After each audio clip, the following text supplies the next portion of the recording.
ಇಲ್ಲಿ ತನಕ ನೀವು ನೋಡಿರೋ ಬಿಗ್ ಬಾಸ್ ಬೇರೆ, ಈ ಸೀಸನ್ನೇ ಬೇರೆ ಅಂತಾನೆ ಮಾತು ಶುರು ಮಾಡೋ ಕಿಚ್ಚ ಈ ಸಾರಿ ಹೊಸ ಟ್ವಿಸ್ಟ್ ಇದೆ ಅನ್ನೋದನ್ನ ಪ್ರೂವ್ ಮಾಡ್ತಾ ಇದ್ದಾರೆ.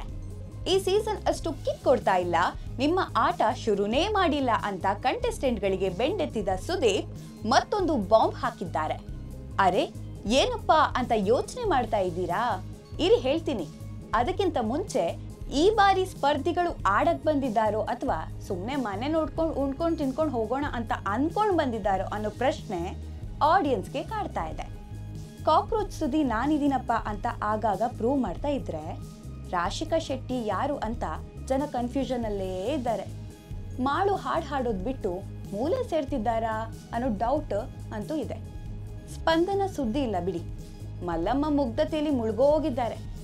ಮಂಜು ಭಾಷಿನಿ ಅಡಿಗೆ ಮಾಡಿಕೊಂಡು ಶಾಂತ ಸ್ವರೂಪಿಣಿಯಾಗಿದ್ರೆ ಕಾವ್ಯ ಗಿಲ್ಲಿ ನೆರಳಲ್ಲಿ ತಂಪಾಗಿದ್ದಾರೆ ಅನ್ಸುತ್ತೆ. ಇನ್ನು ಜಾನ್ವಿ ಖಡಕ್ ನ್ಯೂಸ್ ಕೊಡ್ತಾರೆ ಅನ್ಕೊಂಡ್ರೆ ಅವರೇ ಹಳೇ ಸುದ್ದಿ ತರ ಮರೆ ಮಚ್ಕೊಂಡಿದ್ದಾರೆ.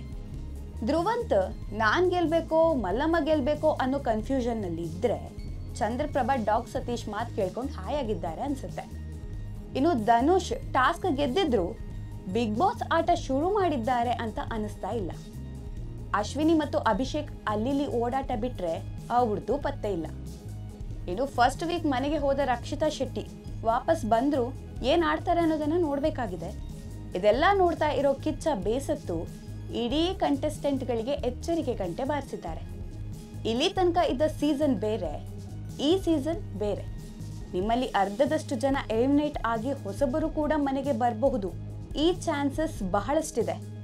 ಈ ಬಾರಿ ಏನ್ ಬೇಕಾದ್ರೂ ಆಗಬಹುದು ಅಂತ ವೀಕೆಂಡ್ ಟಾಕ್ ನಲ್ಲಿ ಹೇಳಿದ್ದಾರೆ. ಹಾಗಾದ್ರೆ ಹೀಗೂ ಆಗುತ್ತೆ ಅಥವಾ ಆಗಬಹುದು ಅಂತ ಕಿಚ್ಚ ಕನ್ನಡದ ಜನತೆಗೆ ಮತ್ತು ಸ್ಪರ್ಧಿಗಳ ತಲೆಯಲ್ಲಿ ಹುಳ ಬಿಟ್ಟಿದ್ದಂತೂ ಸತ್ಯ. ನೋಡೋಣ ಏನೆಲ್ಲ ಟ್ವಿಸ್ಟ್ ಇದೆ ಅನ್ನೋದನ್ನ. ಆದ್ರೆ ಈ ಬಾರಿ ಬಿಗ್ ಬಾಸ್ ಅಲ್ಲಿ ಯಾರು ಎಲಿಮಿನೇಟ್ ಆಗ್ಬೋದು? ಕಮೆಂಟ್ ಮಾಡಿ.